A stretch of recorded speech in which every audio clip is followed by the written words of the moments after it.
Hello? Hello, Vincent. How are you? I'm good. How are you? I've been keeping busy and, yes, and developing my ideas. How How's your about book you? selling?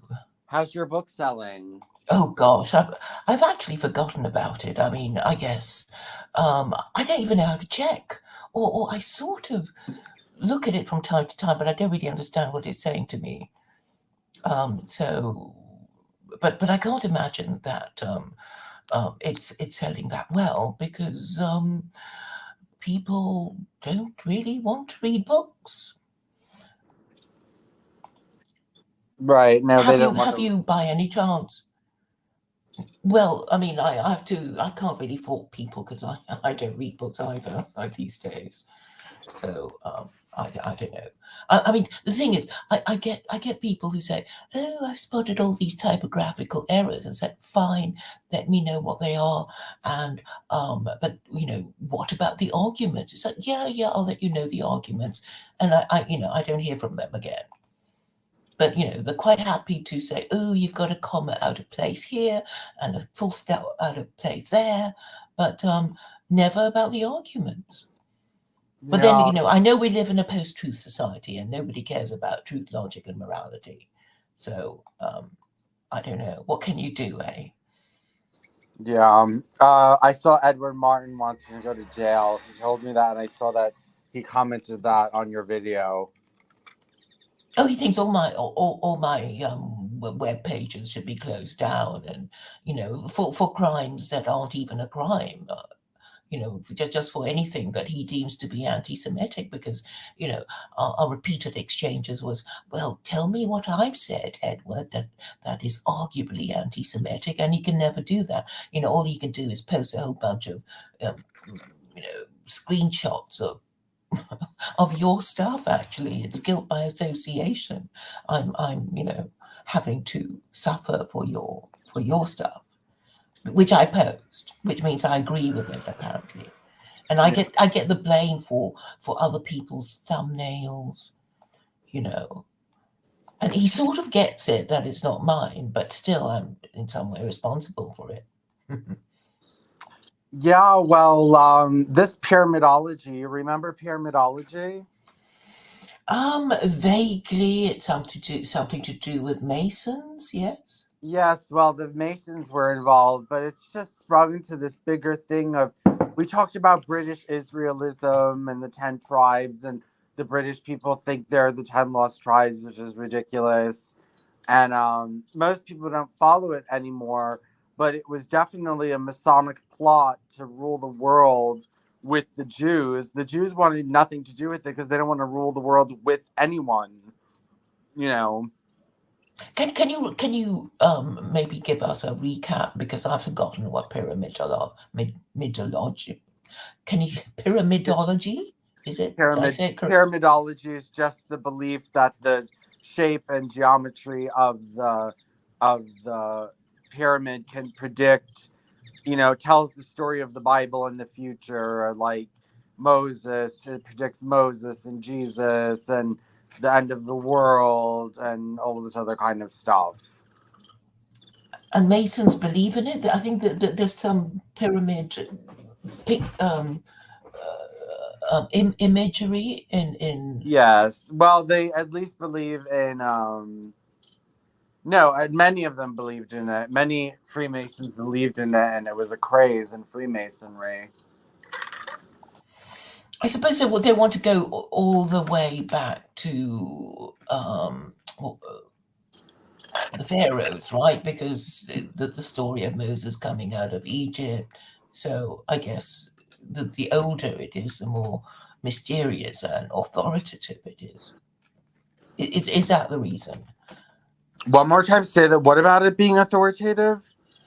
The more ancient this belief is, and I guess we can associate the Egyptians with pyramids, with Moses coming out of Egypt, and masonry. Is that the whole kind of age of? Yes. Yeah, like, yes. And that the Hebrews built the pyramid, or some say Noah built the pyramid, and that it predicts in the pyramid you can see, oh, like the line of this one and the date of this and the date of that and into the future.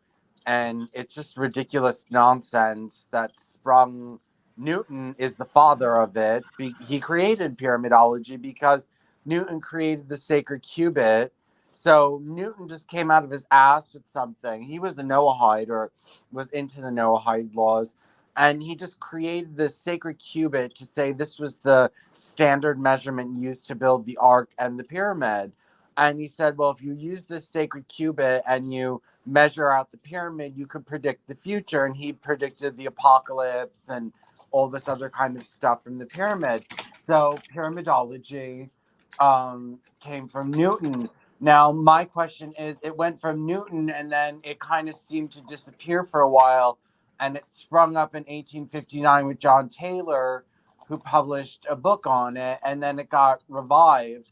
And, I'm wondering if there was any, because Freemasons study Newton, if they knew about this pyramidology and there was any. I want to know where John Taylor got his pyramidology from. Did you get it from Newton, or did you get it from Freemasons who studied Newton? Was there any Freemason pyramidology in between, is one of my questions. I also want to. We'll never know, though, will we? Because, under Wikipedia, it's labeled as pseudoscience. No, but we would know if we can find information that the Masons were into pyramidology in between Newton and John Taylor. We can find that. Right. But where does it get us? It gets us to the point that it shows that they were seriously talking about ruling the world with Jews. And so there's it's an obvious Masonic plot to rule the world with Jews. It's like. Do you think so? It seems to me that, Israel is always kind of the jewel in the crown of any empire. So under the Ottoman Empire, Israel was, under the Ottomans, Well, and then after that the British, and now the Americans. It's like anybody who has a global empire just wants a slice of Israel's ass. Well, I know, and that's why it got nowhere, because the Jews didn't support it. They supported Charles Taze Russell, who started the Jehovah's Witnesses, and because he wasn't a British Israelist and he didn't believe in all that nonsense, and he just said the Jews would be restored to Israel, remain Jews, and everyone around the world would be non-Trinitarian Christian. That was his vision, and the Jews liked that, and so they backed him. But the British Israelism was ridiculous, and the British Israel. Would you like to say why it's ridiculous? It's obvious to me, but maybe it needs explaining to other people. Well, because to say that Europeans, Northern Europeans, were living in Israel thousands of years ago, and that they all emigrated up into the north, and that they all emigrated up into the north and settled there is ridiculous. But there's a song about, what was it? It's Jerusalem, isn't it? I don't know if you know the hymn of the song Jerusalem, and it's based on, I think, Milton's Paradise Lost, and it's all about did Jesus walk on these ancient. Oh, come on! Okay, I'm going to find you the words of that song of Jerusalem. Okay, song. I only half remember it, so please be patient. Lyrics. So it comes from the poem. Yes, and did those feet in ancient time walk upon England's mountain green, and was the holy Lamb of God on England's pleasant pasture seen? And did the countenance divine shine forth upon our clouded hills? And was Jerusalem built here among those dark satanic mills? Bring me my bow of burning gold, bring me my arrows of desire, bring me my spear, O cloud, unfold, bring me my chariot of fire. I will not cease from mental fight, nor shall my sword sleep in my hand till we have built Jerusalem in England's green and pleasant land. It is a song by Hubert Parry, actually. But I mean, it has all these references that you were talking about, British Israelism, doesn't it? Well, yeah, I mean, wanting to be the 10 lost tribes and wanting the British monarchy to be the descendant of the House of David and all this nonsense. And I can't believe anyone fell for it. And I understand why the Jews, they said it was bizarre. You know, the Jews said it was just this bizarre thing and they wanted nothing to do with it. They were, they funded Charles Taze Russell up the wazoo, but they had nothing to do with these people. They had nothing But to I do. mean, it seems to me that everybody kind of wants to usurp the role of the Jews. I mean, even though they hate them, it's like, but they still want to be them and take their role. And we know the Catholics called themselves God's people because their story was that the British the Jews are so bad that God Jews were no longer God's chosen people, and Catholics were God's people. And then the Protestants came along, the Anglicans, and actually the hymn Jerusalem came. The opening line of that song came from William Blake, the poet, in around 1808. So I guess 1808 would have been the time of Victorian, the height of Victorian power. And so they had those, grandiose ideas about themselves and thought of themselves as, having some, what's the word? I don't know, global, imperial, noble, white man's burden and things. But is that, I mean, that's not really confined to just the British, because the Americans also have this idea of manifest destiny, to take over, the whole continent of America. And, Yeah. and and Ann Coulter came from a place called New Canaan. So basically, Americans thought of the continent of America as Canaan, and they were the Jews. Yeah. Yeah, So, disgusting. They can't come up with their own narrative.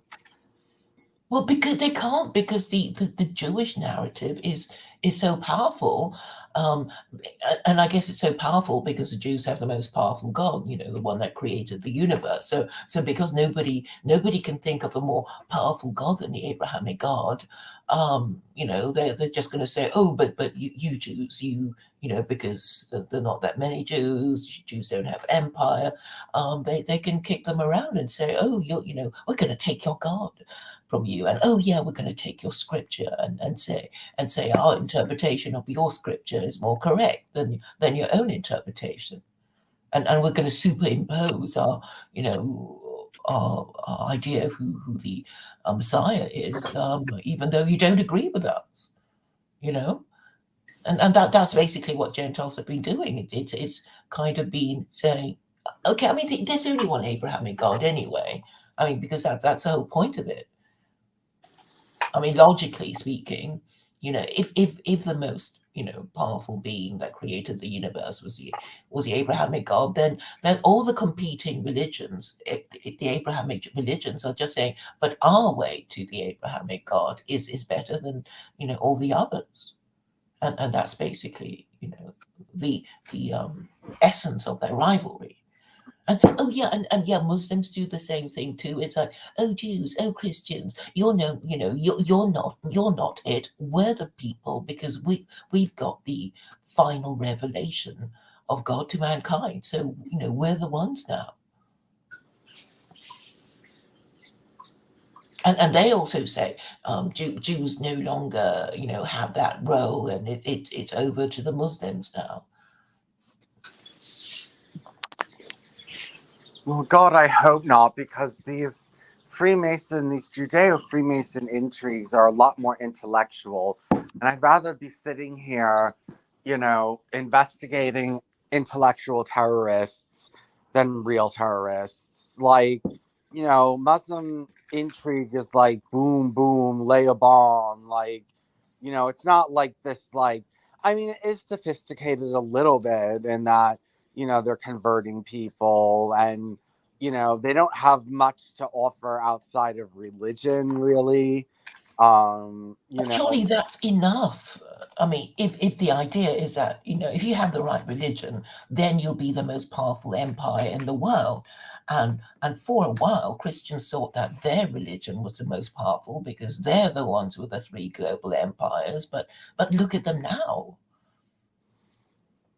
I know, but okay, Islam is just not as intellectual of a threat, but that doesn't mean it's not threatening, because if people are less intellectual these days, then they might go with Islam. But as look, if I'm going to have enemies, I'd rather be researching Freemasonry and Jews than researching Muslims, because It always goes back to the Jews.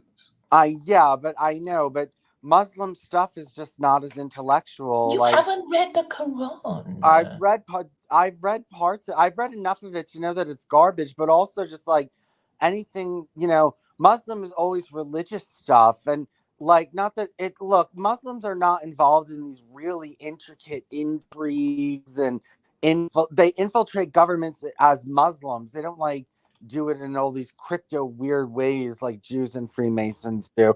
They're just much more abrupt up front, come in guns blazing, and it's a little bit more barbaric, like more of like primitive. It's much more primitive. Are they? I mean, okay. I mean, as far as I can say, see. I mean, the Muslims are saying, well, Jews, you're no, you don't even want to live in your own theocracy.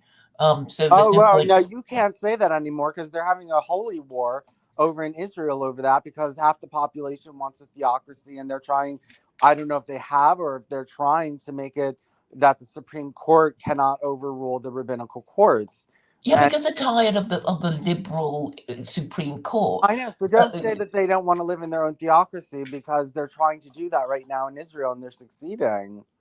Well, no, I mean, Netanyahu was in trouble just for saying some mild thing. What was he saying? Oh, yeah, he was saying, oh, God hasn't protected Jews much, and all the religious Jews are going ape on him, saying, how dare you say such a terrible thing about God not protecting us when we were in Europe?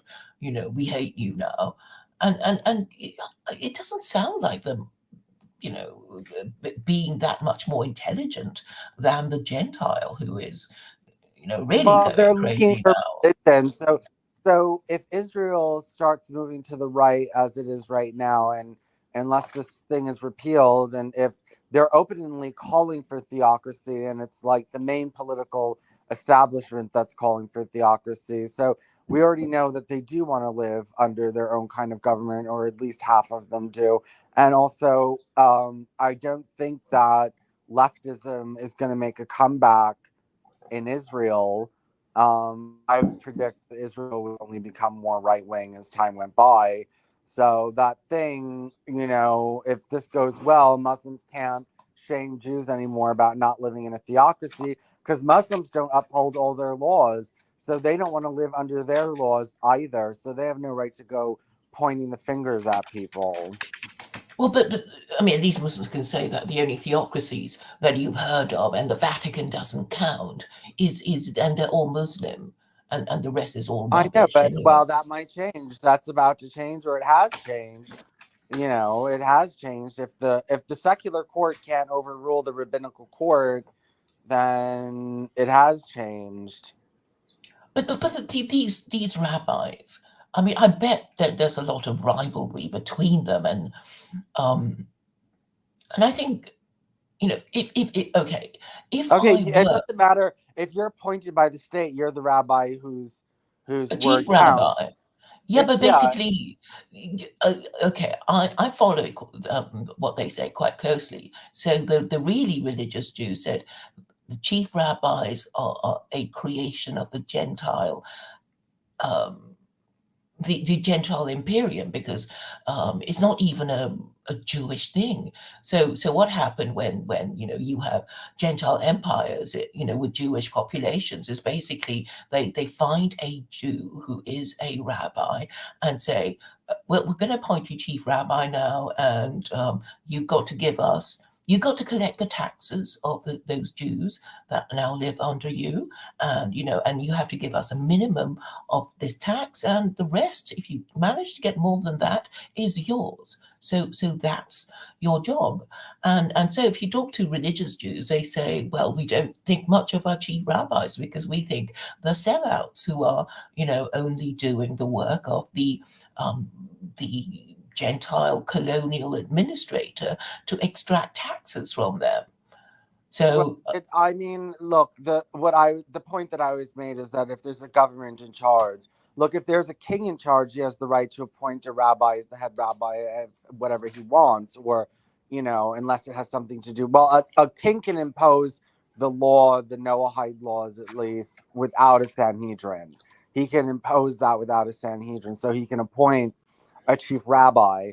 But and I don't see any problem why an elected official who's the president of Israel can elect a chief rabbi if there's no Sanhedrin in place. I mean, they're not supposed to be doing a lot of things without a Sanhedrin in place. They're still doing it. They're not supposed to be making Gerdashovs, which are Jews that, Noahides that live in Israel, and selling land to them. That's not what they're supposed to be doing right now, but they're doing it. So there's really no problem in creating a chief rabbi, and they already have chief rabbis over in Israel, and they can get in better ones that are in for Israel becoming a theocracy. So, or at least that's what they're trying to do over there right now. And, let me tell you something right now, when the Jews have their theocracy, they're going to be able to tell the Muslims, well, ours works much better. Look what the Jews have done in Israel in 70 years, and look what Muslims have done in their country in the past, 1600 years or whatever it is. It's like it's night and day. And the Jews are going to be able to say, not only do we have a theocracy, but it's better. well, we're far from having that happen. I mean, I know some Jews in Israel are talking about a theocracy, but you have to bear in mind that it's half and half, right? Half the Jews are religious and half the other Jews are not, and Well, you they only hate need the half. idea so much. If you have the population to do it, and they're pushing for it, and they are pushing for it, and they have it all set up, and they're protesting because they're scared it's going to happen. So I don't know why you're being so cocksure that. Well, no, I'm just talking about the story about the Haredim slamming Netanyahu for heresy against God in his comment about Ukraine. Yeah, And, but and, and I'm saying that has nothing to Netanyahu do is with the supposed to be helping them, and they're being mean to Netanyahu for kind of no. just misspeaking. That has Do you nothing. know about the story? No, but Shall I read it to you? Claire, this has nothing to do with Israel becoming a theocracy. This is just some off tangent that it has nothing to do with the conversation. No, but because okay, you're would you agree to classify religious Jews as conservative Jews, and that Netanyahu is kind of, well, is conservative because he's not liberal? I mean, Okay, I guess because so. just because they criticize him doesn't mean that Israel can't become a theocracy. That you know, Well, I'm saying it's not going to happen right now, or in the well, it could happen foreseeable future, quickly. because they are so divided. So the Haredim are being mean to Netanyahu, who is their leader, and he's trying to his best, but still they Oh no, sniper please! him Trump for people got misspeaking. mad at Trump for things that just because people have a dispute with their leader doesn't mean that it's this horrible. You have this anecdote of a bunch of Jews getting upset with Netanyahu because he said something off color, and you're trying to say that this is like a mutiny of the Haradim against their government, and so thus they're not going to have any power to do anything. And that's not really what's going on over I'm there. just saying it's evidence of their division. Yes, but if the right wing wins, they'll have the soldiers to impose it. They'll have whatever they need to impose it. it's like Hitler took over without having all the population on his side. I mean, if they take over and they impose these laws, then it's a theocracy, and they have every right to be. If Muslim theocracies are not full theocracies, then the Jews have every right to be not full theocracies and to slowly implement their theocracy, which they already have with the rabbinical courts over there. Um, if Jews are not, I mean, if Muslims are not following their Sharia, then and none of you are doing it, and not a single one of you is keeping it the way it's supposed to be kept, Well, they then can't even agree on the interpretation of it. And Muslims can't agree on the interpretations of their laws. no, they can't. So I mean, they don't even have a caliph, and well, I mean, they're just so far from doing anything like that. I mean, the only way the Muslims can get a caliphate is it's basically to overthrow, um, you know. Okay, what I'm saying is that the most powerful Muslim country in the world would be Iran, because Iran is actually a theocracy, and this is what it presents itself as. But the Sunnis all saying, "Oh no, these Shias, they're not the thing at all. They've done so many things wrong," and so they can't even agree. But I mean, if the Muslims were united, they would go, "Oh well, obviously the most powerful Muslim nation of all would be the caliphate." But they can't even say this obvious thing, which I would have thought was obvious, because if there's going to be a caliph, then the caliph would be the leader of the most powerful Muslim nation of all. That is a theocracy. You can't have um, Turkey, because even though it's quite a big country, etc., it's secular, so it's they're not quite right either. So I mean, everything is This is solved complete. by once the temple is built, which nothing crazy has to happen for the temple to be built. All about, it's just, well, but the point is that, you have a centralized authority with Judaism, with the Sanhedrin when it comes to making these laws. So it's a little bit easier to unify everybody. And, look, if Israel becomes a theocracy, it doesn't need a temple to set up its own religious court system. It doesn't need a Sanhedrin. It's just could say this is Why? our court system, and that's it. And that's Well, they can build any old building and say, yes, this is our Sanhedrin. But don't you see the problem? If half the Jews in Israel are secular Jews, they're not going to put up with being told they have to do all these things that these religious Jews insist that they well do. They that don't want to. the They don't even want to dissident observe the Germans did. Sabbath. Dissident Germans did with Nazis. They didn't put up a fight. They just went along with it. They didn't like bomb anything or get into arms or anything like that. And I don't think a bunch of liberals are going to come out with guns to fight down, the IGF. Well, the IGF is anti-religious. I mean, that is a problem. So although these conservatives actually won the election, they're really upset that any law that they pass in the Knesset can be struck down by the the liberal Supreme Court judges. But actually, you will find reports of the State Department of the US, and basically sponsoring all these protests. So okay, I mean, the simplest thing is to just assume that Israel is another 51st state of America, and America wants all its 51st states to be under liberalism, because it's easy to control all these countries, because you can rig the elections, you can uh, control the media, and pretend somebody has a lot of influence using social media when in fact they haven't, and presumably that's what how the color revolution happened in Ukraine. So I mean, the thing is, it's so powerful. The whole idea is that, future historians will be reading the media now, and they will think, that's the, actual truthful recorded version, well, our posts and our diaries and whatnot will not be on record. We, whatever we say, even if we're the overwhelming majority, our interpretation of events, our opinion about events will just be completely, they'll be deleted, they'll be cancelled. Well, the Times of Israel, the Times of London, and all these media outlets, they will have their record of events that whose version that they approve of, and our view will just be completely, well, ignored. And future generations won't even know. They'll think, oh, why were those people so stupid? They never even protested. Look at the silly things their government did. They must all have agreed with everything their stupid government did. I mean, in the same way that, we think, oh, all these Aztecs, they must have been so stupid to go along with it.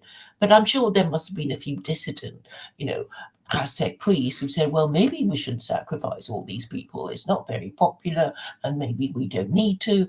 And then, but all the other Aztec priests said, well, we can't admit that we that we made a mistake, and if we did, they'll just kill us anyway. So we'll just have to continue practicing human sacrifice, until they crashed and burnt. I mean, the historical account, I believe, is that the Aztecs were so unpopular with their own people that when the conquistadors arrived, that they all said, welcome, conquistadors. You can't be any worse than our horrible human sacrificing priesthood. Oh yes, and another similar story supporting this is War and Peace. You probably didn't watch the BBC dramatization of it, but there was an interesting scene. I mean, you may know it's all about this sort of Russian gentry, and so when Napoleon's armies were approaching the home of these Russian aristocrats, and they had to go to Moscow. Suddenly they packed their things, and this aristocratic woman said to the peasants, "Oh, we're so sorry that we can't take you to Moscow." And then the peasant said, "No, don't worry about us. We're pretty sure that Napoleon will give us a better deal than you lot." Yeah. Well, I mean, people just don't, ever think about, the unheard majority, because their record is not the official record. So I guess in the olden days, people might not get cancelled for saying anything on social media, but I'm sure a lot of them would just sort of, write their innermost thoughts in their diaries, which might get found by, horrible police who might just enter your home and search for everything and find your diary and read it, and then maybe execute you for all the rude things you said about your king or something.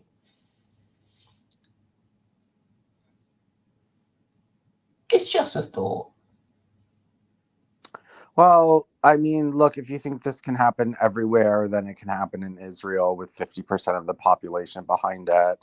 So Yeah. Alan Dershowitz said that Israel is in a civil war situation. A civil war situation is a 50-50 stalemate, right? Because if it's 75-25, the 25% will know to shut up, right?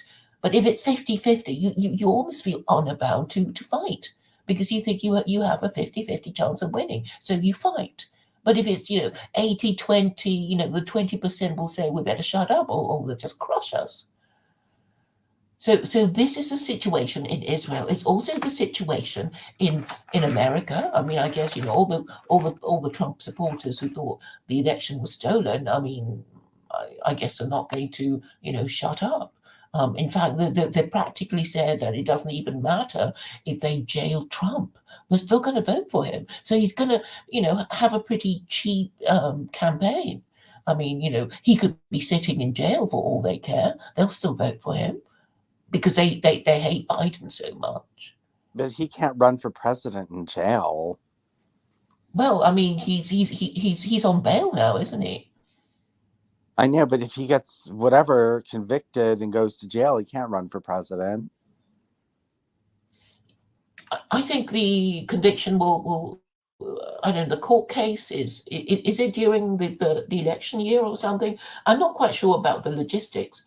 But anyway, Alan Dershowitz is kind of giving us a minute by minute account of how he would defend Trump, and then he was talking about all the shenanigans by the Democrats to cancel the lawyers who would defend Trump and his supporters. They're basically, trying to make it almost impossible for them to defend Trump and his supporters. It's called Project 65 or something like that. Have you heard of that? No. Yeah. So, I don't know. It's called the 65 Project, which is a Democrat conspiracy to silence any lawyer prepared to defend Trump, and they put some sort of disability on Dershowitz himself, but he says he's going to fight it, and he's a Democrat. So I mean, I don't know. I mean, the thing is, if you don't have authority or legitimacy, people won't listen to what you say. Yes, you can force them and throw them in jail, but it's just very difficult to get anything done if every time you say something, you're immediately disbelieved. Yes, and I mean they're canceling everything. I mean, some of these leftist tactics, like I understand, like not that.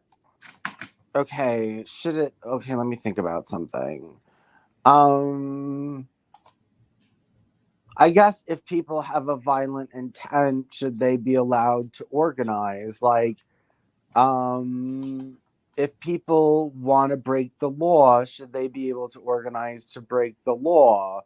Like, basically, I'm bringing this up because, this censorship is happening everywhere. And some of it makes sense. And that I guess you're trying to prevent violence or something like that. But then there are cases where, obviously, if you give them that power to censor anything, they're going to abuse it and, censor stuff that shouldn't be censored and call things hate speech that really isn't hate speech. Just things that people find inconvenient facts, then they cancel that too. Mm-hmm. Yeah, and I got canceled, not canceled. I got in trouble. There was nothing wrong with this article that I posted on Facebook, and I got banned for hate speech for a month. And it was about pyramidology and Freemasons and Jews. I wasn't like being all crazy and stuff like that. Like it was just like tying them together. It wasn't hate speech. It wasn't hate speech. I didn't like spew hate speech. It was just a narrative of Judaism and pyramidology and Freemasonry working together or off each other or in tandem. You know what I mean? And I got blocked. So From Facebook. Blogspot. Oh, from Facebook. Okay. Well, apparently Twitter is better than. I mean, it's the most liberal social media platform compared to all the others. I mean, Now that Elon Musk is in charge. yes. I mean, I don't think he has total control. The ADL controversy. I mean, he thought of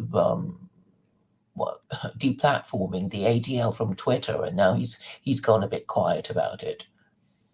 Why was he going to deplatform ADL? Because I think he was going to sue them for damages because they threatened all these people, accusing them of anti-Semitism when in fact they weren't even. I mean, a lot of Jews were saying, I was accused of being a Nazi and I'm Jewish. Yeah. So they've obviously gone over the top. But I mean, I think the ADL is a government agency anyway.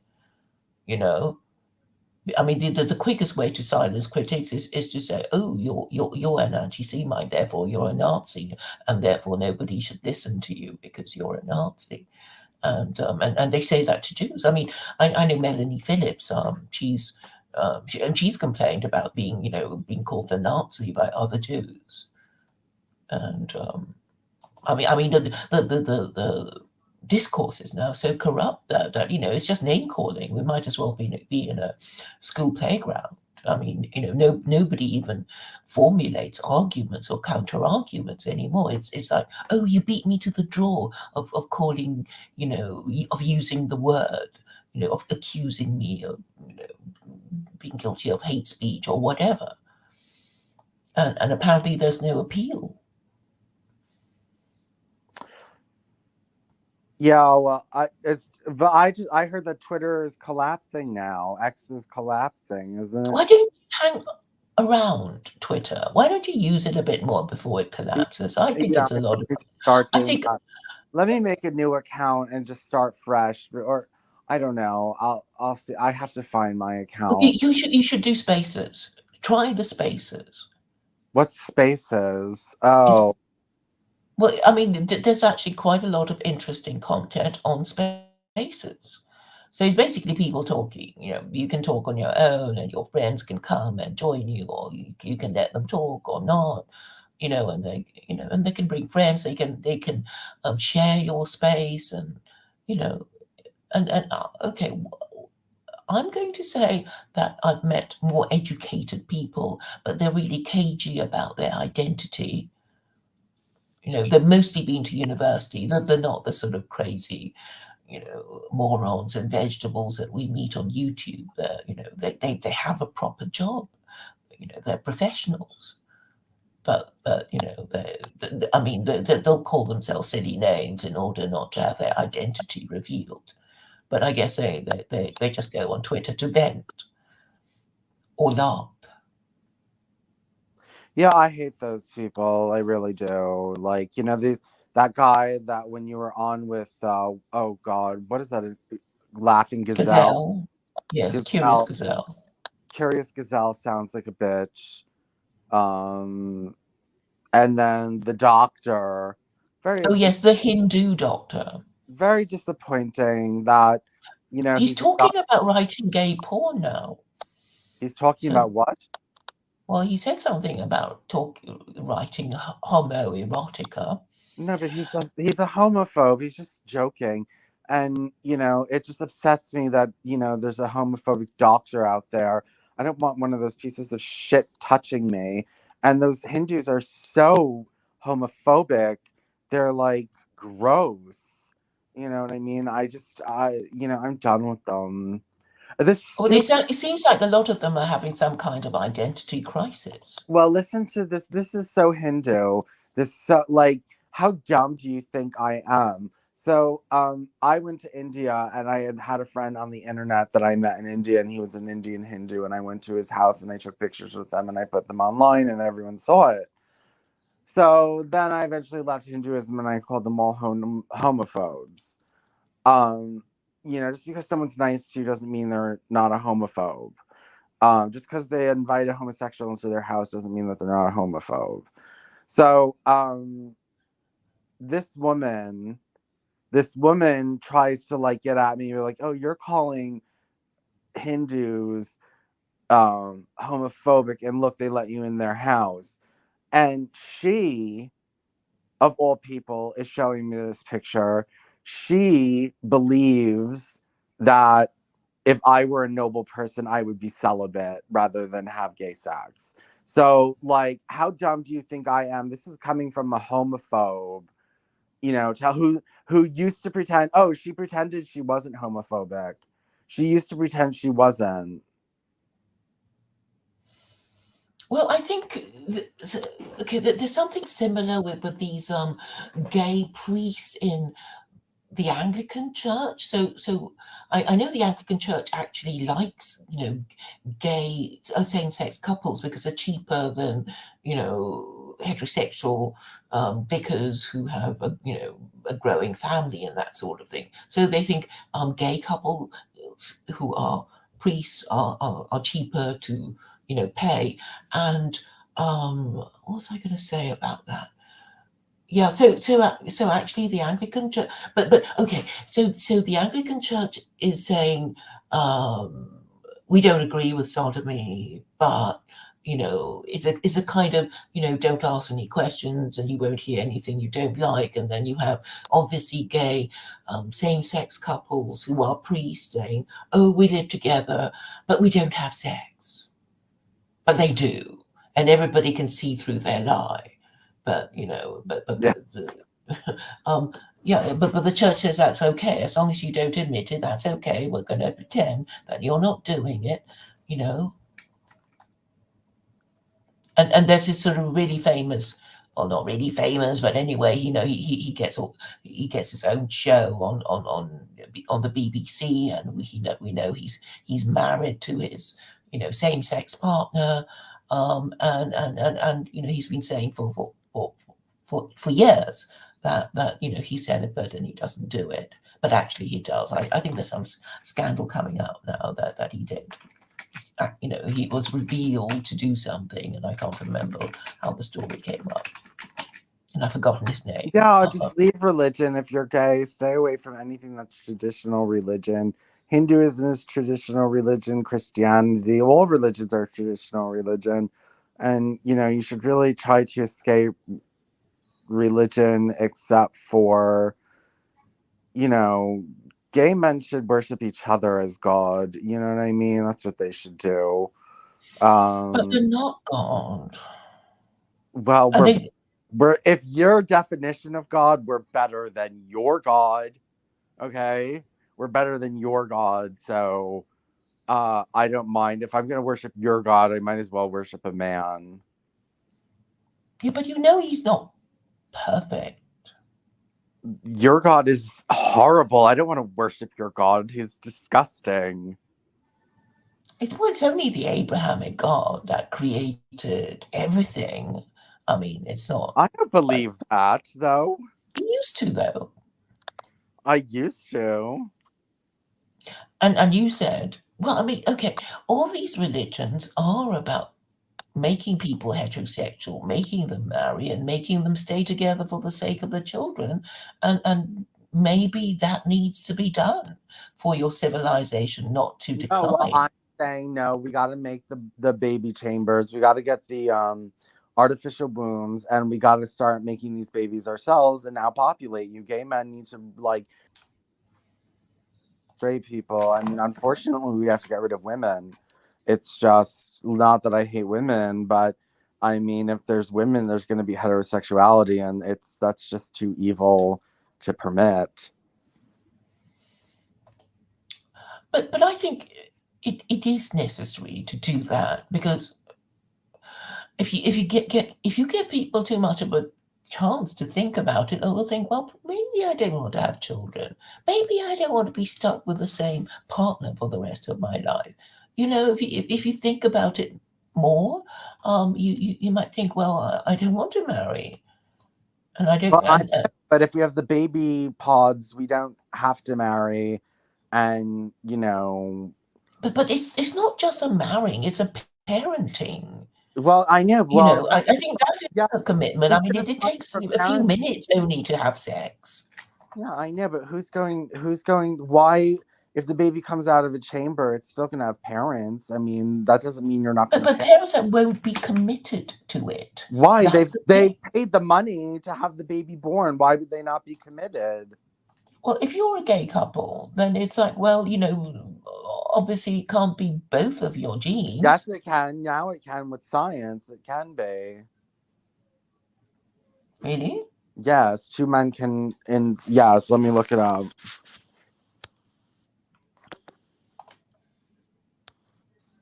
Hold on.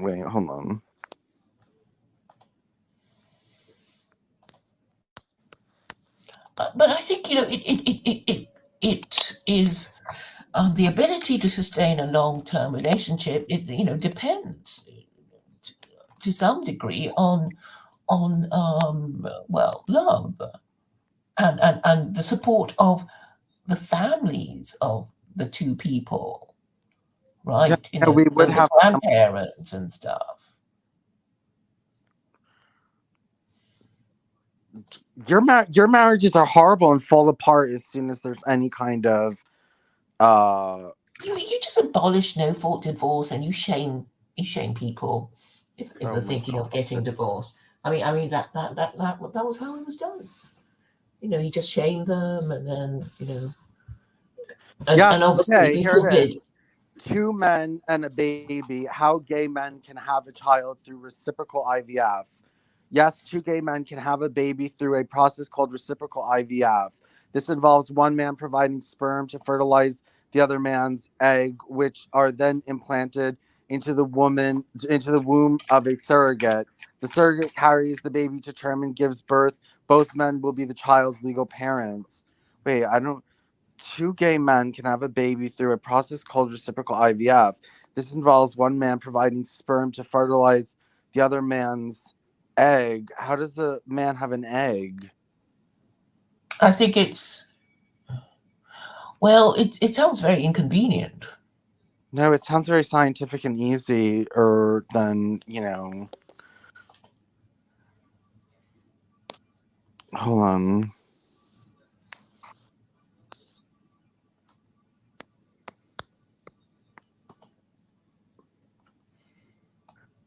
Um, same It's sex. only available for lesbians. No, IVF allows same sex partners to share in the process of pregnancy through an approach called co IVF or reciprocal IVF. Here, eggs are extracted from one woman, inseminated with one donor's sperm to create an embryo, and then the embryo is transferred back to the other one's uterus to carry the pregnancy. I don't understand how that makes two men have a baby.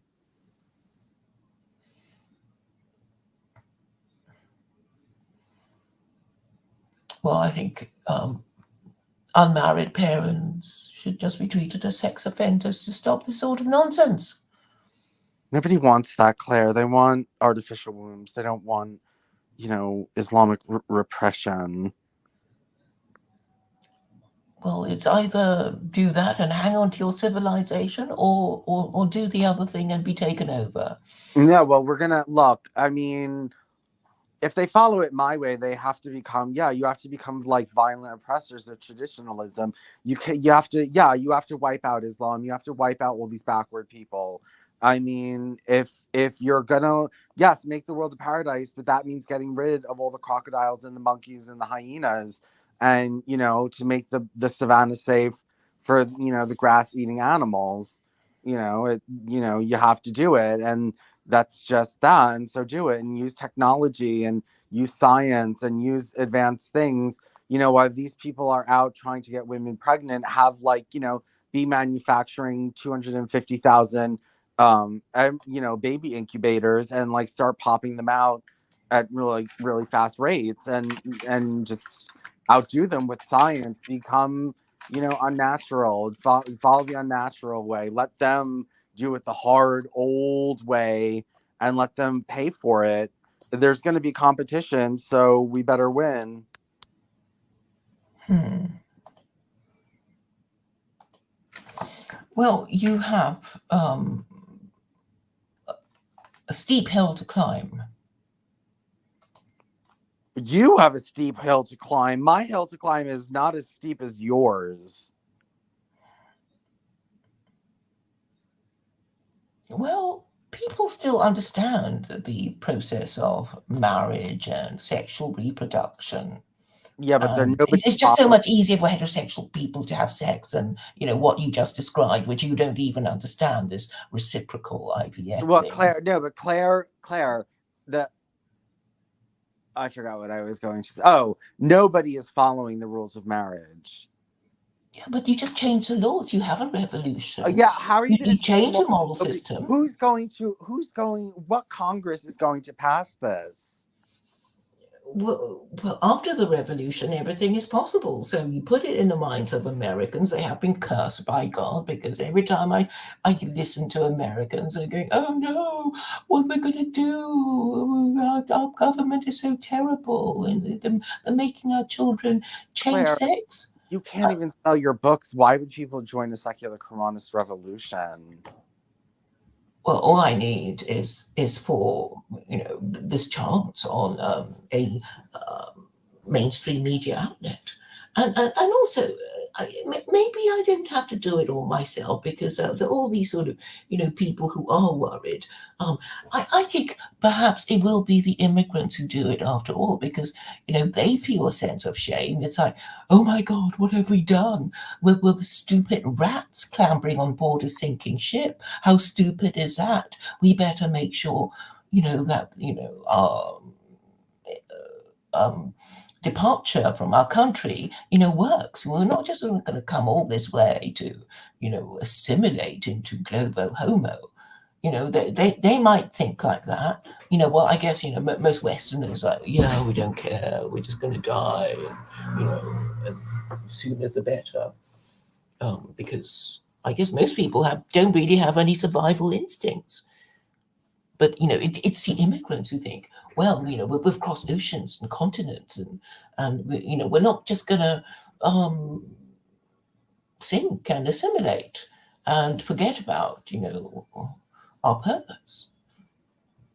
So we don't know, maybe they're more likely to want to survive than the locals. But also, I think quite a few locals might want a happier future. Islam. Why would they need secular? Why would they go secular Quranism when they already have Islam? Well, secular Quranism is just an ante-room. It's sort of like saying, if you're frightened of Islam, well, here's Islam light. And because we all need a bit of social conservatism to help us marry and stay together for the sake of the children. Otherwise, we'll have the next generation who will be, criminal and drug addicted and mentally ill, and you can't do anything with them. And then that will make the government import more foreigners, because, the locals just can't do the work. They have to somehow correct the process of degeneracy, because we are degenerate in the sense that we don't even marry before having children, and if we do have children, we have far fewer, and the few children we have, then there's always something wrong with them. They've got some issue, autism, Asperger's, God knows what, nut allergies. They're just fewer and weaker and stupider, and not doing much for themselves. So if you put it to people, they might think, oh, well, maybe we don't just want to, decline and degenerate and become extinct. Maybe we can correct ourselves. And of course, a correction is not just, oh, I'm so clever, I'm so rich. It's not that. Obviously, if you're clever and so rich, maybe you might have, offspring who are going to be clever and rich too. Or even if they're not, at least you'll have some offspring. But nobody even thinks in those terms anymore. And that's why so many people are so happy to be told to sterilize themselves after being persuaded to go on puberty blockers and whatever it is to sterilize themselves. I mean, don't you think there's something so evil about it, that your government would actually do this to you? I don't know exactly. Are you talking about the trans movement, or are you talking about regular people that just get sterilized, that want to get sterilized? No, I'm talking about it being government policy to encourage children in elementary schools to think about getting puberty blockers and think about cutting their breasts off, and in order to masquerade as a member of the opposite sex, and then when they discover they don't like it, they'll kill themselves. This is all malign encouragement by your own government. It's not, the sort of evil invader, coming in and just taking you as slaves and slaughtering you. It's your own government saying, No, well, Claire, well, I mean, that's what's happening. no, Claire, that's absolutely not what's happening. I'll tell you what's happening. I knew I was gay when I was 5. There's trans people that knew they were trans when they were 5, and they felt as though they knew when they were 5, and they knew when they were 13, and they know when they were 30. And they're saying, of course, in their opinion, they would have wanted to be on puberty blockers because now they're 30 years old and they look like a man and they wanted to look like a woman. And if they could have taken those puberty blockers, maybe they would have been happier. And, that's that. Maybe. And so these people who wish they had puberty blockers as kids are making it available to kids. It's empathy. Well, maybe they would have been happier being told that, yeah, we all want to be, taller, smarter, more beautiful, and richer, etc. But we're not. This is our lot in life. If we're missing an eye or missing a foot or something, we just have to put up with it because, oh yeah, God put us on the earth to, well, maybe test us for our fitness to go to the better place. And that's what's life about and is about. And if they accept this narrative, then they'll settle down, to their lot in life a bit better than they do now. And you can't deny that's exactly what the narrative, the Abrahamic God is supposed to do. It's like, yes, you wish you were the prince, but you're just a pauper, but you'll just have to, get with it and, live your life as best you can. I mean, there's no point in wishing it was something else because you're not going to get it. And you're not going to be happier trying to masquerade as a member of the opposite sex. And then, yes, and even if you do it really well, if you do it really well as a man, and you manage to get some other man to fall in love with you and offer to marry you, I mean, think how he's going to feel when he realizes that you're another man after all. And I mean, people like that get killed, don't they? No, look, obviously, there's also people who went through the surgery that feel much better. And so they want the kids to feel much better like they do. So there's also that. Do you know any people like that? Well, there's obviously trans people that are okay with the fact that they became trans, yes. As far as I can remember, when you talked about trans people, you said they've been annoying you. There's this trans man who's really a woman wanting Claire, you to have sex with her. Claire, you come up with these side things that have not, like, just because a trans person tried to get me to sleep with them doesn't mean trans people are unhappy. Like, I don't understand. You just come up with these illogical. Well, they're making you unhappy, aren't they? Well, that doesn't mean they're unhappy. Well, I think they must be. No, not all trans people are trying to get people to sleep with them that don't want to. Well, what's the point then? No, there's people who want to sleep with trans people, so then just have sex with people who want to have sex with trans people. Don't have sex with people that don't want to have sex with trans people. Okay, so do you see that this might pose a demographic problem for your country, or don't you? All these people who could be parents, but they don't. They've just sterilized themselves, and they're also messed up in the head that you wouldn't want them to be parents anyway. I mean, don't you see that this might be a problem? If we get the technology for the baby boom, then it's not a problem, no. Okay, but it's not going to happen immediately, and in the meantime, the whole the dollar might no longer be a reserve currency. The economy might implode as the rest of the world just ceases to trade with America because they're so fed up with all these crazy policies coming out of there. Or World War III might blow up. And then, nobody's going to be talking about artificial wombs anymore. There'll be more urgent issues like energy supplies and food supplies and Okay, well, access to fresh water. you're doing what Alan Cecil did, is saying the apocalypse is coming, and you're gonna have to buckle down and have this horrible life for a while, and you're gonna want to live under the Noahide laws because it's more suitable to that lifestyle and stuff. Like, you're becoming like, you're preaching gloom and doom. Yeah, yeah, because when people are attacking you, you need to kind of form yourself into self-sustaining units, and that is the family. Well, it would be a family. It's not that, like, gay people can have families as long as they're having children, even if it's through a surrogate. So you can still have a family. I mean, as long as you have a surrogate for a gay man, you have a family. And then when the baby incubators come in, then you have a family there. I mean, that it solves a lot of our problems, Claire. And it's just, I don't have to change people's minds. I just need to invent something. You have to change people's minds. I think it's easier to change people's minds because they're kind of thinking, why is this happening? We hate it.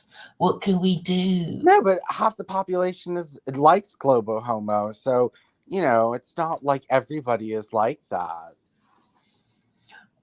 Well, I think most women, if they think about it, they might think, well, maybe I don't want to die a childless lesbian or a transgender man.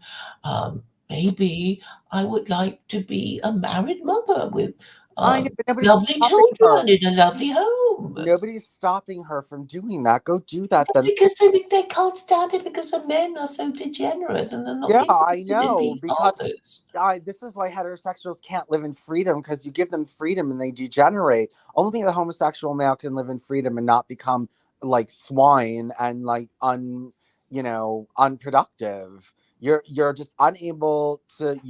Your impulses are so ugly that if you're not hyper restrained inside these slavish cults, then you become gross people, and I'm really sick of it. And that's why I am trying to get rid of heterosexuals.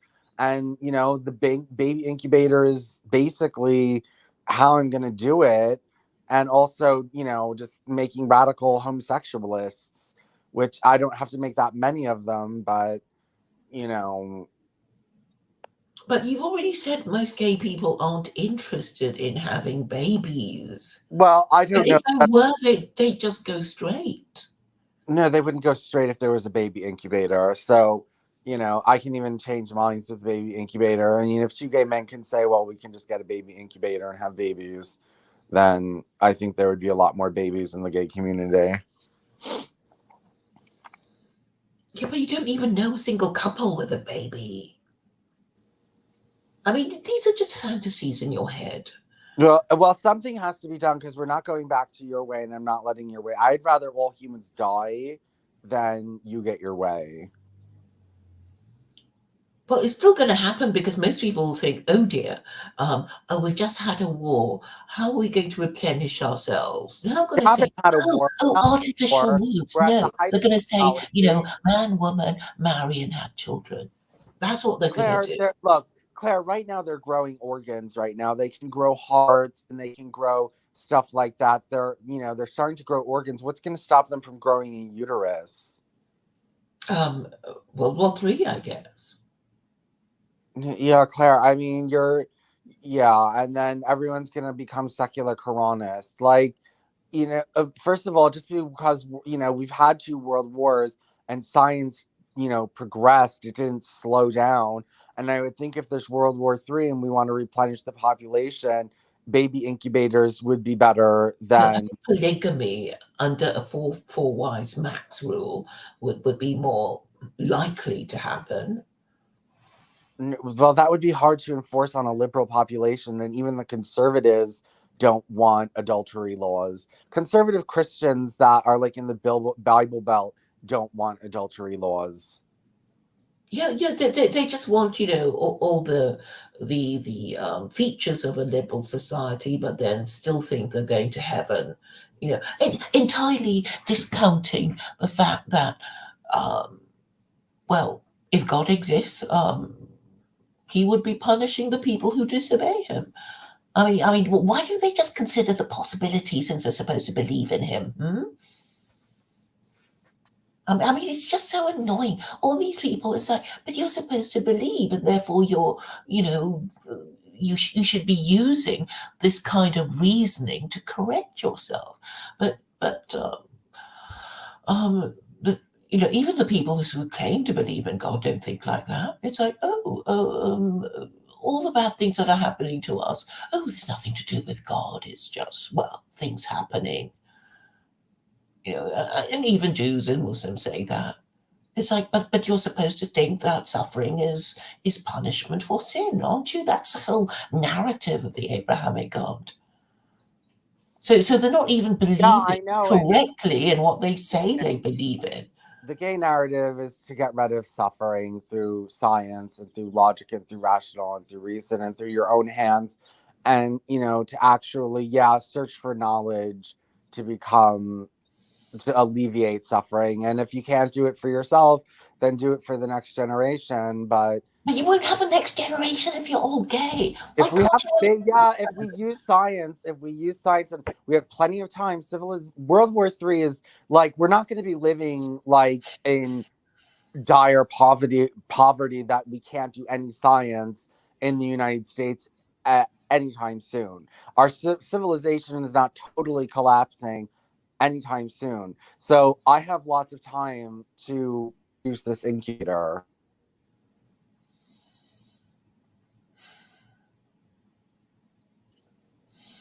Well, I don't know.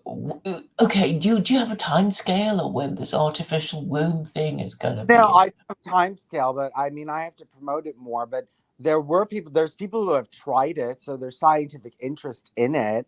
It's just to launch that scientific interest a little bit more than it's been launched. You have to popularize it, and I have to find a way to popularize it. Well, I think gay people will just probably die out before they get this idea. And Gay and the people the thing will is, never die out. there's not Gay enough people of will them who never want die to do out. it. God, yeah, how are gay people going to die out? We're produced from heterosexuals every single day. How are we ever going to die out? There won't be the political will to do all that. Okay, maybe Elton John and his partner and a few really wealthy gay people, but ordinary gay people will just not be interested. Well, women will be interested because they'll be able to have their babies without getting fat. So, women Yeah, will but be. they won't have the money to do it. They'll need a If it man, could become, so that means it they'll could have to become. marry him I and know, fuck him. Claire, you're so backward that you think that a piece of technology is just going to be out of human reach. The middle classes reach forever and ever and ever and ever. That's not how it Because the works. middle classes are disappearing because the I know, but it government doesn't doesn't. care Well, about I know, them. but if the government wants to look, if the government not only needs more people but needs higher quality people, then IVF and putting them in a incubator is a lot easier than reorganizing society and basically enslaving women into doing what they don't want to do, and getting everyone pregnant when everyone's low quality anyway. You know what I mean? Like, you're starting with low quality trash, and if you use genetics and technology, you can make lots of really, really good babies, and you don't need to ask women to do anything that they don't want to do. Who's going to look after the babies? People whose genetic material the baby is in. Gay men. It's just so. And you don't even know any. It's not like, I know, oh, but I'm Vincent and I know all I these know, gay there's a secular. men who are I know, parents and they have such I know, lovely but there's children. You actually don't even know a single one. no. There are gay men. First of all, don't tell me that there's no such thing as a gay man that never had a child, because we know that they do, and it's growing.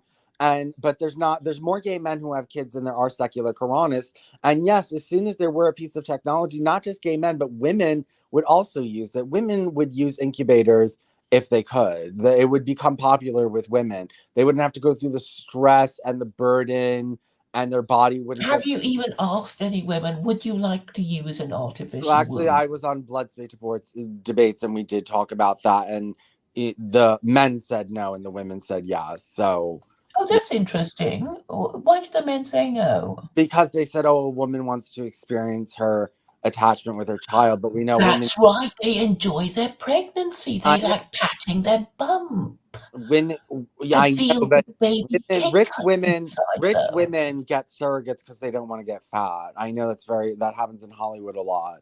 They don't want their body to go through the stress, so they have. If you have money, you're more likely to use the surrogate because you don't want to ruin your body.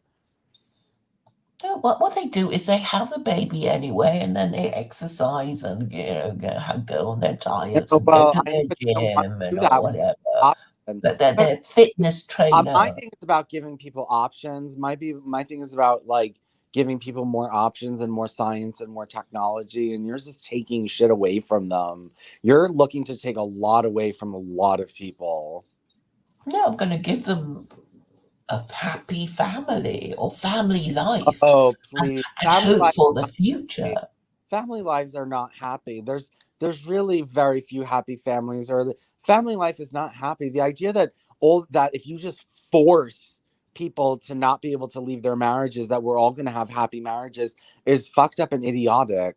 Okay, we won't have happy marriages, but we'll still have marriages in order to have families. Yeah, messed up families of people who are miserable and continue misery on into the future and make it their religion. Oh, we're so miserable because we're in sin. We have misery every day because we sin. You make misery into your religion rather than like getting rid of misery through science and logic. It's like, let's sit in it. So, of course, you're less advanced technologically. You don't want to advance technologically because that reduces, like, the amount of suffering that you go through, which makes you believe in your religion less. But Maybe it's not about people being happy, but being able to produce the next generation no, who that's are not worse no, than because the current generation. Maybe that's I all know, but then it's all about. okay, And then the I rest know of the it's time we're more like supposed to fool ourselves and thinking, well, we had to do it. What else could we have done? Become gay, become transgender? Oh no, at least I have a family and I have children, and maybe the children might be okay. people rebel against that. When it's forced on people, it'll just come back. Birth control will come back. Gays will come back. Transgenders will come back. If you force Yeah, some, but we'll just make sure that that's all suppressed and yeah, but it'll discouraged. come back because if you suppress it, it'll eventually explode like it's exploded now. We This, just keep suppressing it then with religion well, and why we're law. I know, but you can't suppress it forever. There's going to be a revolution. Yeah, there'll be revolutions and there'll be counter revolutions. That's a horrible way of. Claire, why would anyone follow this when they can just get a birthing pod? Well, they can't just get a birthing pod, and even if they wanted to, they probably wouldn't be able to afford it. I know, Claire. You're a luddite. How much do you You're think they'll you're cost? you're betting It'll you're be betting out of the you're range of betting the on us average not. gay person. Okay, you're betting on us not creating artificial organs, which they've already started. I'm betting that World War III is going to blow up before you get there. Yeah. Yeah, Claire, I think that you're just grasping at straws because you think people want to live under your horrible regime, and I'm just trying to give them an Yeah, option. they have like for so many millennia they've been doing it. It's just kind of forgetting about the past 50 years, and then you know they'll or just repenting of it. Oh, do you watch Tucker Carlson or not? Not much. I don't watch anyone really. Okay, there was just this interview he had with somebody called um, Louis Sinclair, who said he had sex with Barack Obama. Did you hear about that? Yeah, I heard about it. Hmm. He sounded quite convincing. Yeah, I heard about it. So many men are gay that pretend. There's so many gay men that are just pretending to be straight. It's disgusting. And they're doing it because of people like you, Claire, that don't let them, like, feel open. And then you have all these closeted homosexuals fooling women. And these homophobic women like that. They like pushing a gay man into the closet and then he's forced to go sleep with women. And they like Yeah, that. yeah, that's the idea, really, isn't it? Yeah, that's what women want, and it's disgusting. I mean, you were the one who said that Judaism is the most heterosexual of Let, all the religions because it's the strictest. let me go to the And bathroom. and and I guess that's what made it work for Jews.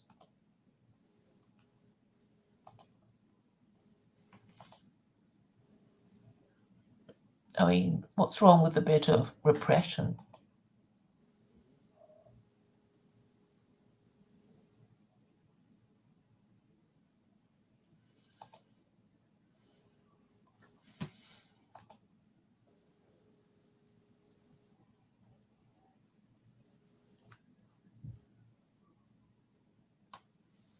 So did you guys in the chat watch Tucker Carlson with the same Sinclair, Larry Sinclair?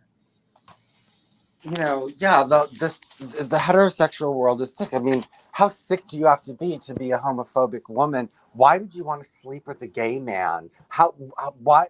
How does that make you happy? How does it make you happy that a man has been forced to sleep with you and he doesn't want you and he thinks you're disgusting? And by your attitude of forcing people into the closet, she brings it upon herself, and she's not dumb. I mean, homophobic women I know guess if you want children, I mean, the means justify the ends justify the means. that's disgusting. Fuck them. Fuck them. They're gross. Yes, yes. They're gross. These people are absolutely disgusting. And, this can't be tolerated anymore. This Edward Martin, he just responds to every post I get. I'm so flattered. He's probably listening to us now. Yeah, no. He says, "With the professional anti-Semite again, are we?" Oh, he's listening right now? Well, I don't know if he's actually listened, but Oh. he posted a comment under the YouTube video. Oh, yeah. No, he's boring. He says I should go to jail. Well, he says the same thing about me too. So, but I think he suffers from senile dementia. He doesn't use his real name or his real photo. It's a troll account. Wow, you're so cool with your troll account going after people who are brave enough to actually say what they believe in. At least we don't think there's something wrong with our beliefs. You do. I mean, yeah, he's a Jew who's hiding because he knows that he's up to no good. Yeah, and he seems to have a connection with with the Guardian newspaper. He sort of says things like, as I was saying to these Guardian journalists the other day, and apparently talks to them about me the whole time. And I know he was did. going to get you an interview, remember? Yeah, and then they wouldn't do it because they couldn't get CIA clearance, is my view. And then we have this ding dong about why that I'm a conspiracy theorist because I think the CIA control Western media. And I said, well, why wouldn't they control Western media if they have a global empire? I mean, it would be crazy not to, until I asked him if America was a global empire, and he won't answer. Which means he has to concede. It's like, if you have a global empire, you would use methods to control global opinion through global media. And that's why global media says more or less the same thing. My mother in Malaysia, she knows what goes on, in the rest of the West because she has access to, the BBC and Sky News and all that. And we're fed the same information globally. Oh, unless we live in Russia. But anyway, now we can't access RT. We can't. I guess most people don't care anyway. It's like, yeah, whatever. I can't be bothered to find out about all these countries that my country keeps invading. because I don't care about them. And it would be inconvenient to have a non-mainstream view when discussing these matters. Yeah, the censorship is getting worse and worse, especially over there in Britain. And I don't think that, um, Well, it's getting bad in America too. I mean, getting really. bad in America too. It's getting bad anywhere, everywhere. But I don't know if they're really going to be able to stop it. White people are so disorganized and like so weak, and they're still, even these conservative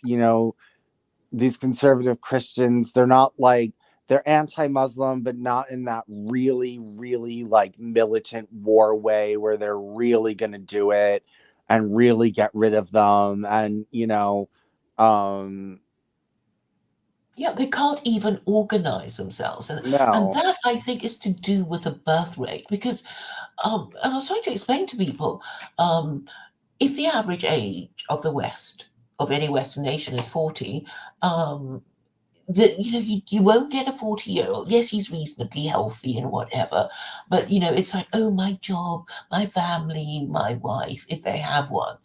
And then if you take the example even further, imagine if the average age of the West was 80, you know the age of the president.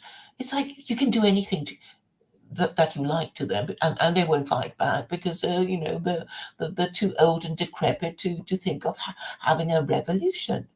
And that is why birth rate birth rate is demographics is destiny. And everybody has been messing up their demographics for centuries. Well, not centuries, generations. Because the Chinese are now so desperate that they think, oh, we're going to incentivize these women to marry if we give them, I don't know, $100 or something, which is as stupid as what David Cameron was doing, because he was conservative. He wanted to be seen to be supporting marriage, but in the end, all he did was legalize gay marriage, and he said it was going to give people married with, I don't know, £100 or something, which is so insulting. Nobody did it. I mean, people really are getting stupider and stupider. And I think it's this system. It's like, yeah, we don't want to have children, and then you get, if you don't criminalize or unmarried parents, they will just send their kids into the school system, and their children will disrupt your classes and lower standards of education, and then the school will be forced to, practice grade inflation and dilute standards of education. And that's why people are getting stupider and stupider, and then nobody cares about anything anymore. And I'm saying, yes, it's going to affect even gay people, because when people were having enough children, I guess there wouldn't be such a problem with immigration.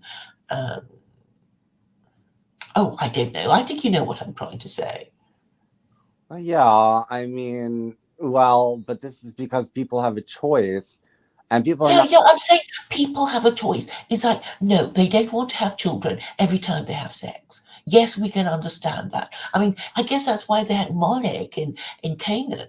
So I'm assuming, these Canaanites, maybe they were all married, but they didn't have uh, contraception. So even married couples would have more children than they needed. And they thought, oh, why don't we just pretend to sacrifice them for our wonderful God and get rid of them that way? And that was what they did.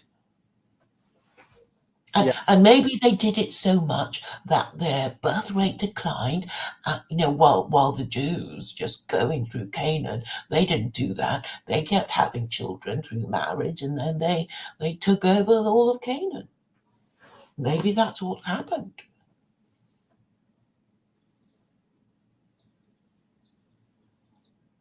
And maybe there is no escape.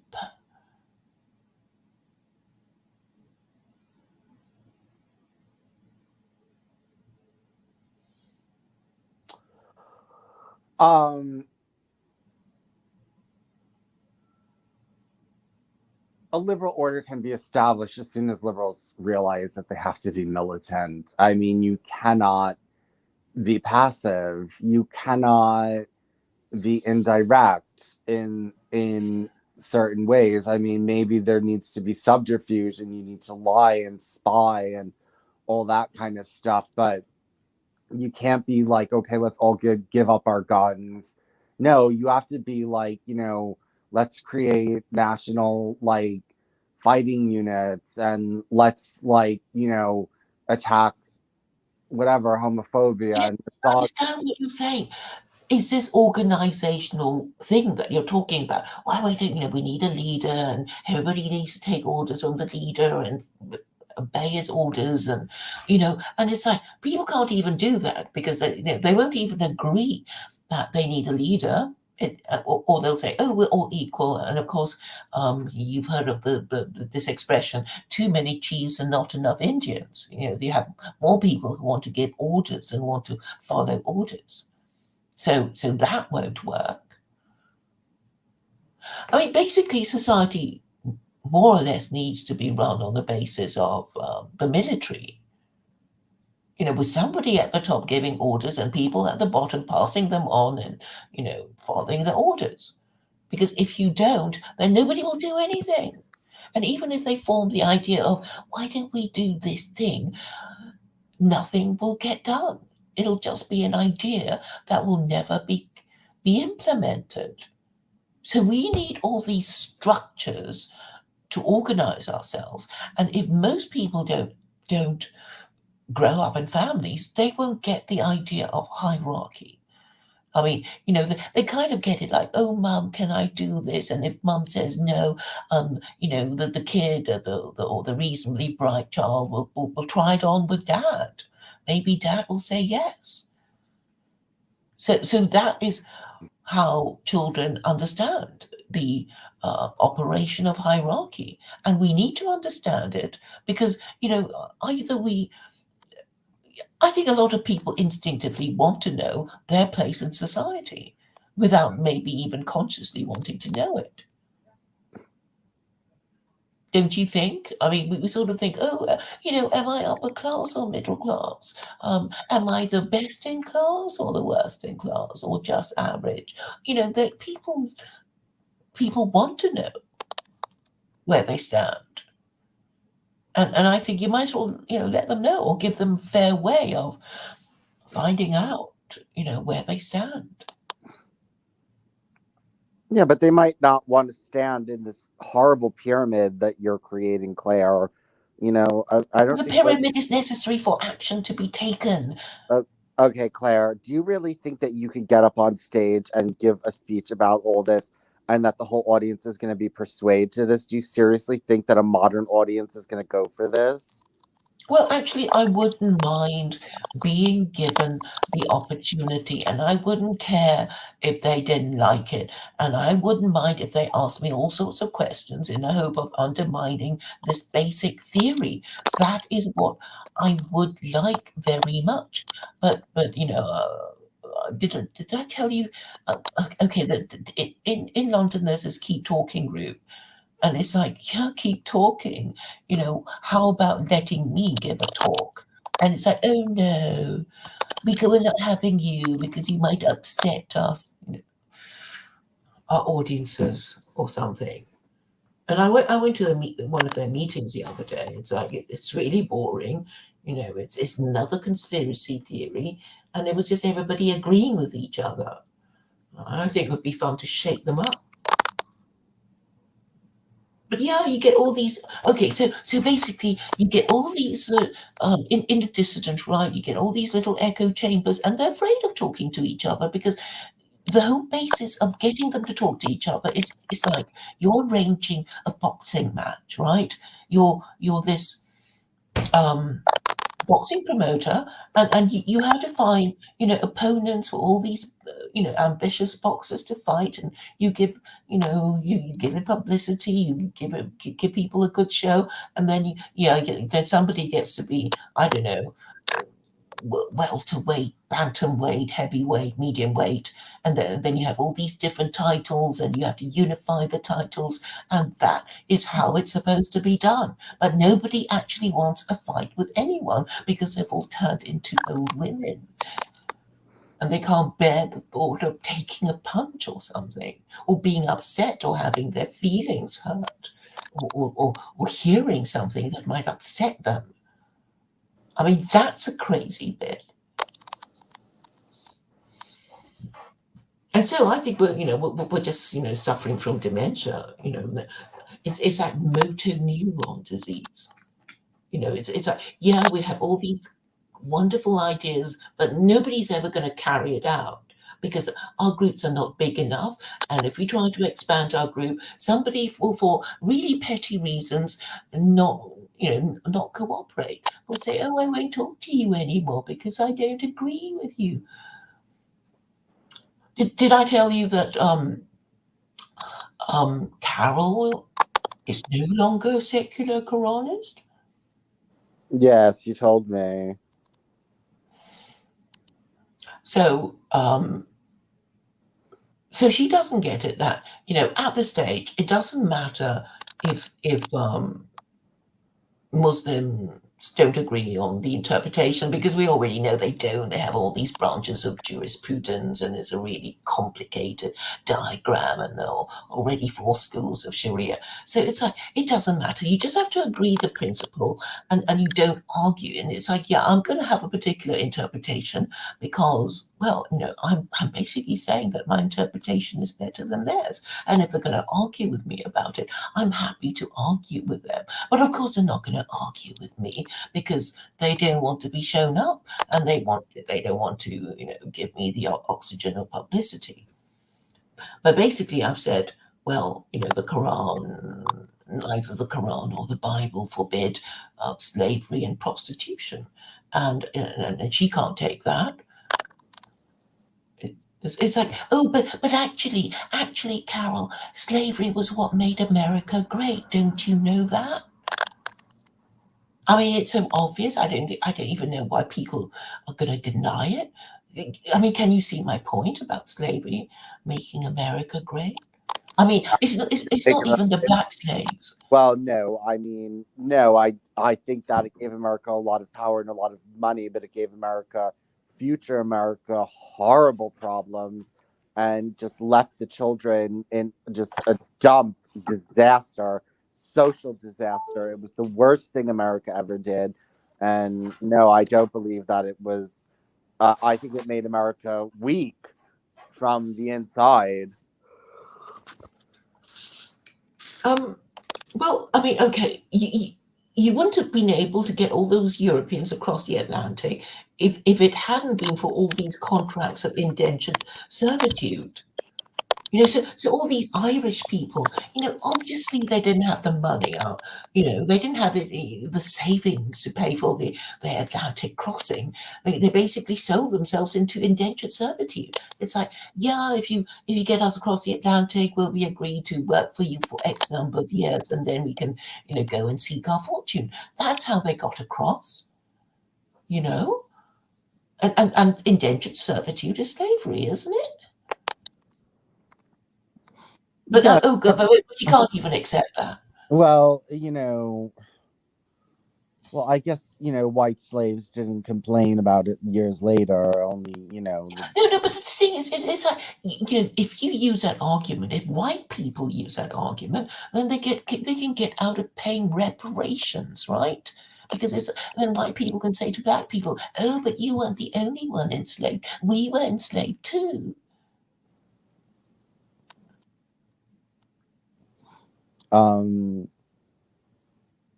Yeah, but well, this is not people don't want to be slaves, Claire. I mean, the idea Of course they don't. I'm know not saying they do. I'm just saying it's necessary. Claire, in this day and age, nobody's going to enslave anyone because everyone's so against slavery. Yeah, but the narrative is that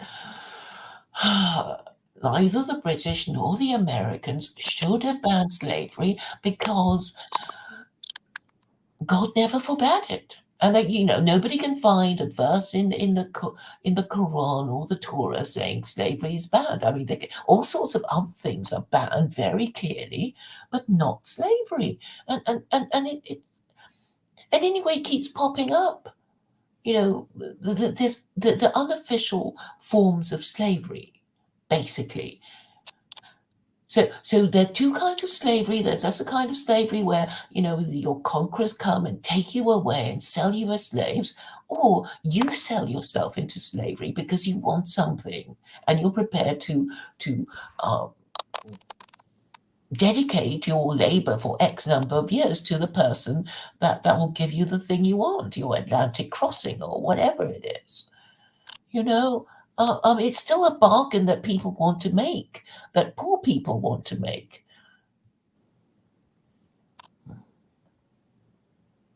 So, it's an institution and people will, and an institution is basically a practice or a bargain that people will want to make because, it's a way of them getting the thing they want. And therefore, if you believe in God and God didn't forbid it, then it's allowed. And also we can see the problem now, right? With the welfare state and eating the taxpayer out of house and home. Because the problem with the welfare state is you it becomes very hard if you say, well, we have to check on you to see if you're really working, or we're going to make you work for the benefits we give you. And if you try to do that, you're actually putting up the cost of running the welfare state, because then you have to hire people to supervise these unwilling workers who will probably not turn up for work, even if they're given it. So and in the end, what we have is UBI, right? It's like, oh, it's just too much bother to argue with these people. We'll just give it to everyone, so they'll all shut up. I mean, that's what it's come to. And so more and more people will think it's okay to, well, just take UBI and not work. Why would anybody want to work if they get a basic income? So they're encouraging the very thing that will, eventually turn everybody into the useless eaters that we hear so much about.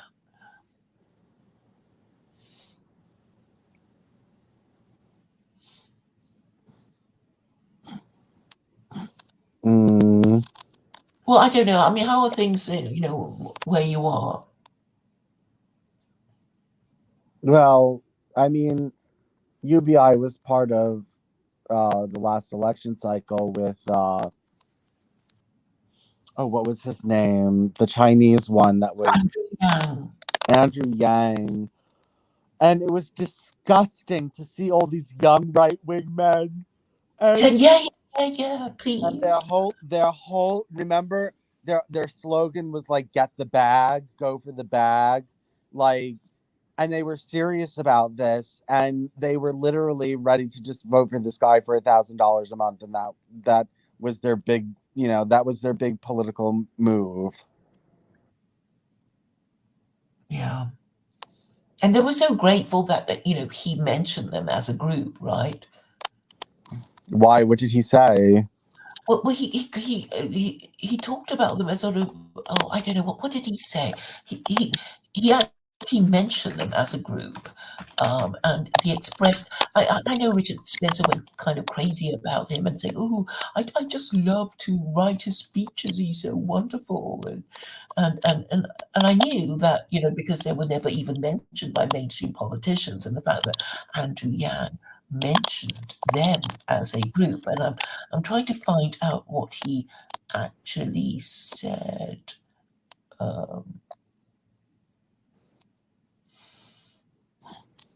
I can't find it on this Wikipedia.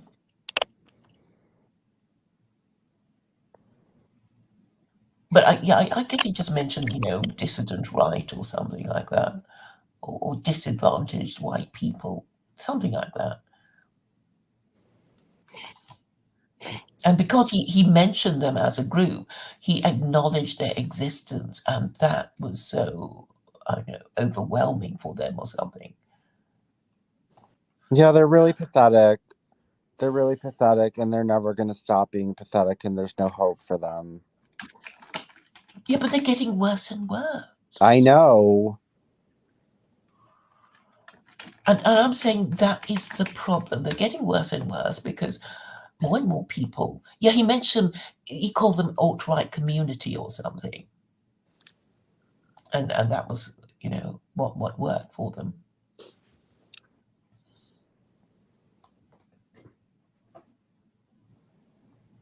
Yeah, they're pathetic, and they don't even vote. Like they don't even vote. They're against voting, and so good. Don't become a voting bloc, and nobody will listen to you. There's the Jews are a bigger voting bloc than they are. Yeah, because they're organized. And the thing is, they're so pathetic that their women hate them. And Western politics is basically centered on all the political parties scheming and plotting to get the female vote. And you know, whatever the female voter is indifferent to, they're just not going to bother talking about. And you know, I mean, it's pretty obvious why it's happened. I mean, there doesn't even need to be, you know, any sinister actions by, you know, the usual groups that get the blame. You know, it's because the whole political process is geared towards attracting the female vote, because everybody knows that if you get the biggest voting group to vote for your stuff, then you win the election. Yeah, and yeah, the women are smarter than these men. These men are dumb. I was talking to Norvin Hobbs on Blood Sports Debates, and we were talking about how they're purposefully, willingly, wantingly ignorant, not ignorant,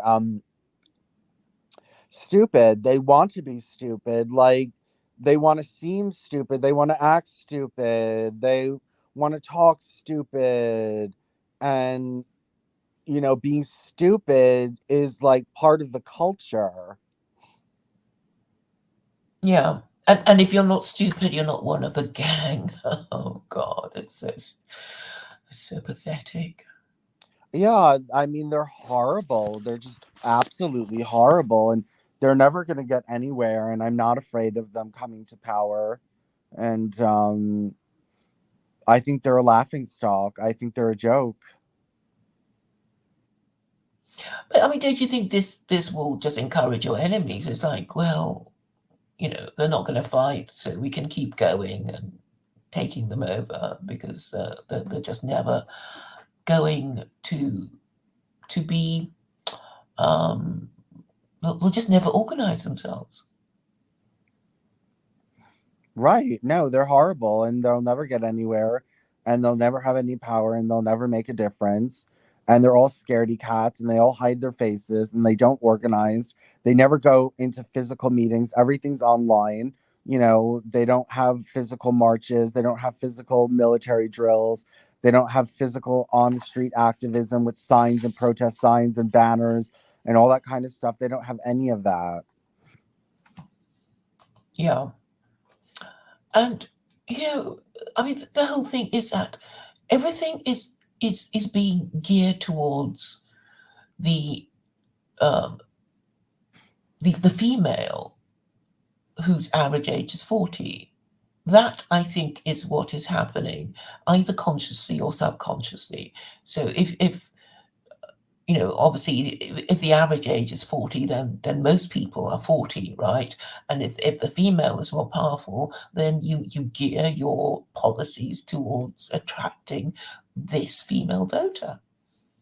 And I think that's what's happening. So anybody not within this group is going to be completely marginalized. And I'm saying, and this is one of the things that Carol and I fell out over, is that is why everything is going wrong. You know, all the political parties are just concentrating on this demographic, and everybody else just gets completely ignored. But every time I mention, you know, that George Washington in his farewell speech warned against political parties, they said, "Oh, no, you're a commie if you want us to, you know, give up our vote." And I said, well, you know, it's voting that's got you where you are now. But you know, I guess there's a lot of sacred cows that I'm proposing to slay.